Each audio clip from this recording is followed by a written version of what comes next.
Welcome to the Jake Feinberg Show. Yes. Such an honor to connect with a spirit, a conduit the from pleasure's heaven. mine. I get to make it to the Jake Feinberg Show. Javelle Allen, welcome to the Jake Feinberg Thank Show. you, man. I appreciate it. You know, can you just talk about how early in your life you had drumsticks in your hands?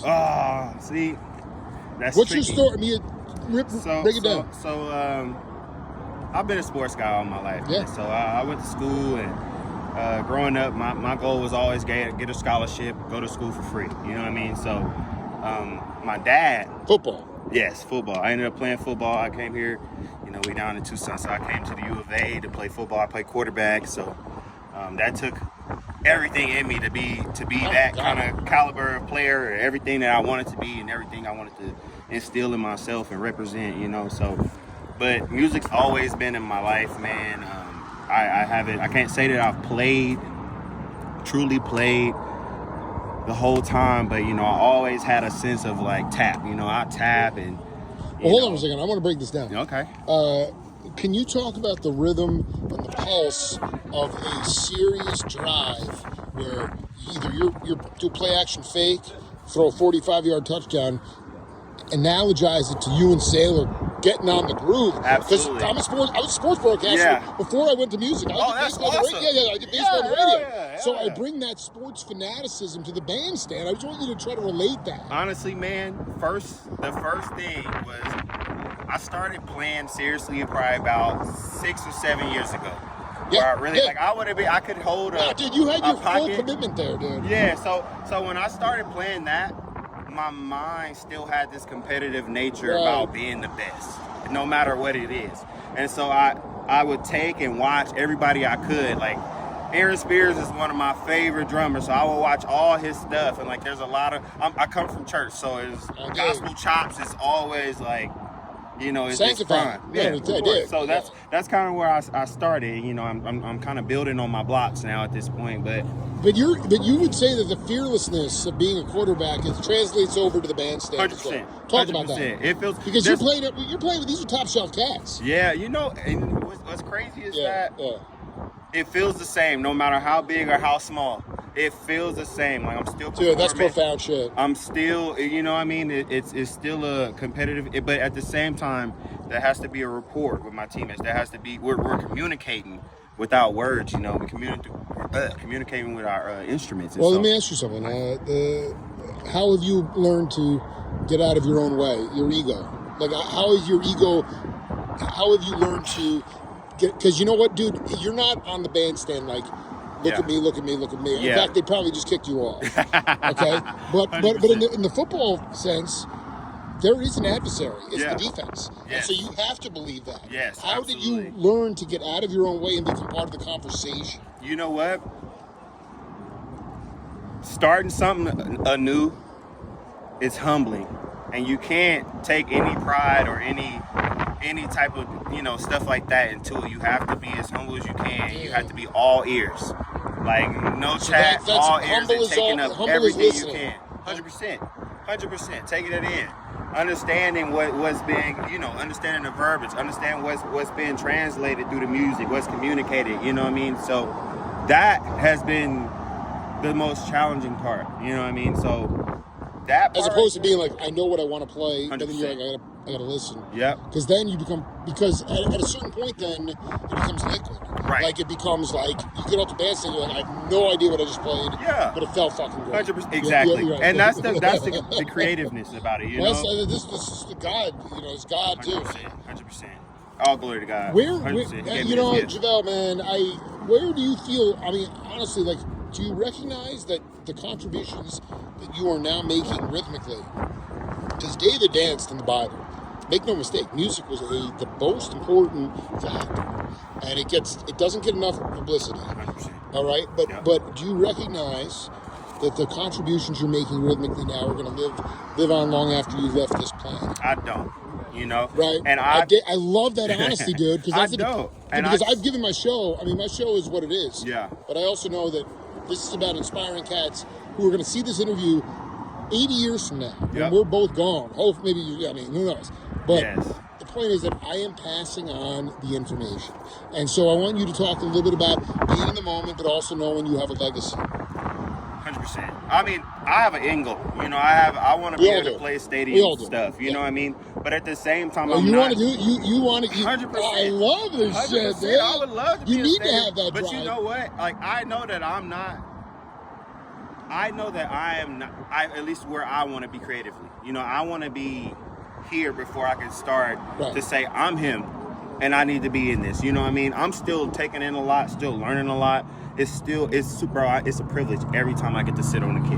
No matter where it is, no matter what the kit looks like, it could be a set of like little bongos. Like I'm driving down the street and I'm like, dude, let me play with you. Like on the street. Modified trap set, dude. Every time, and so I'm glad that it's still I have that love and that joy from it, you know, and it feels like ball still in the same sense. Can you just before we go, I just want you to talk about that rhythm when you're in the flow state.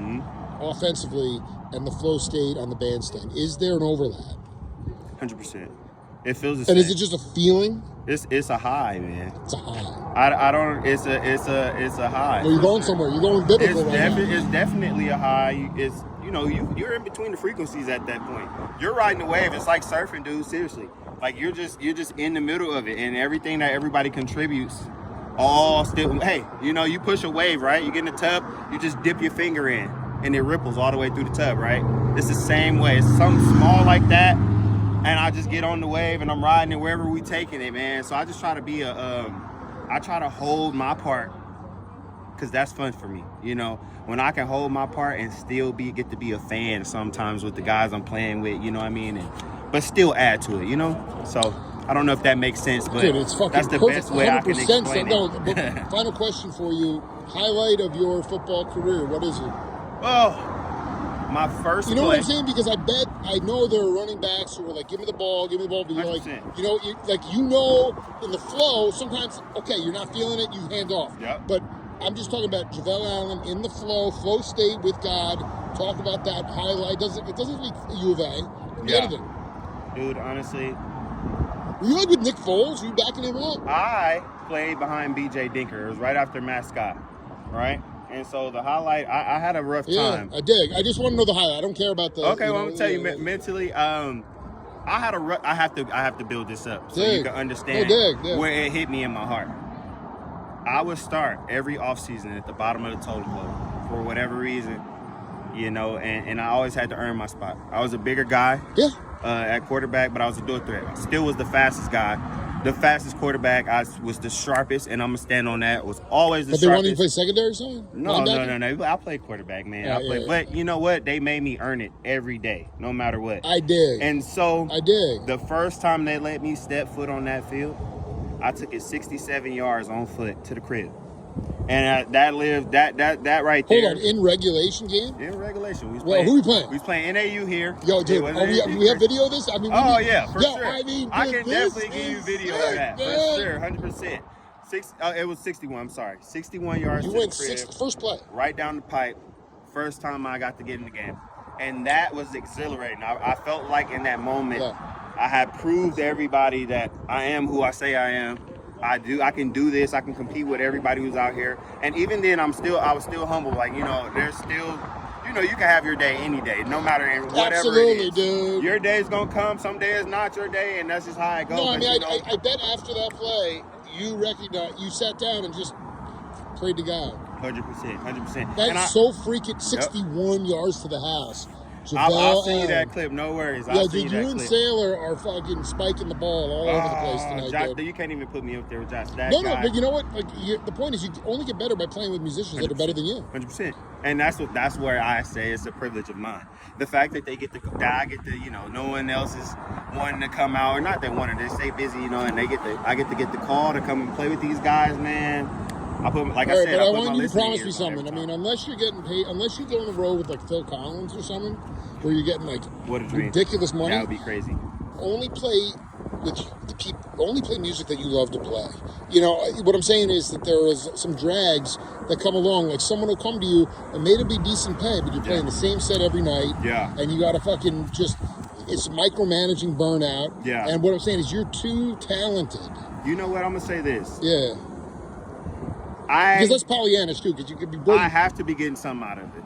Because I definitely played. I played with also a Grateful Dead cover band, What? which is completely opposite of What the this. fuck? What band is it? Yeah, it's called. It used to be called 11 Nasty. We kind of broke up a little bit. Bro, are you kidding? But we still play that stuff with some of the guys. We still play it, and so Wow. I'm pushing myself so much to play this and play that, and I've done country album, and so I'm really like when I say I'm really trying to be the best in all aspects and be able to fill all the gaps, you know, check all the boxes, because I love it that much. It's that fun. I actually enjoy it. My coach used to say, I used to be under Rich Rod. Rich Rod used to say, you got to be comfortable being uncomfortable. And I've embodied that. Dude, did he take my line? Because the only way you grow in life. Every time. Like, learn to be comfortable being uncomfortable. Every time. And that's the only way and once you find that, your growth shoots through the ceiling, man. Javelle Allen, I'm going 61 yards to the house, second set, dude. All right, I love you, man. Thanks for being having part of the me. show, man. Oh, I got to be on Jake Feinberg show. Wow, I must be really hitting it now. Dude, we're gonna kick some ass, man. Much love, dude. Thank you, man. All right, Appreciate be cool. you. Jake Feinberg show. See you later.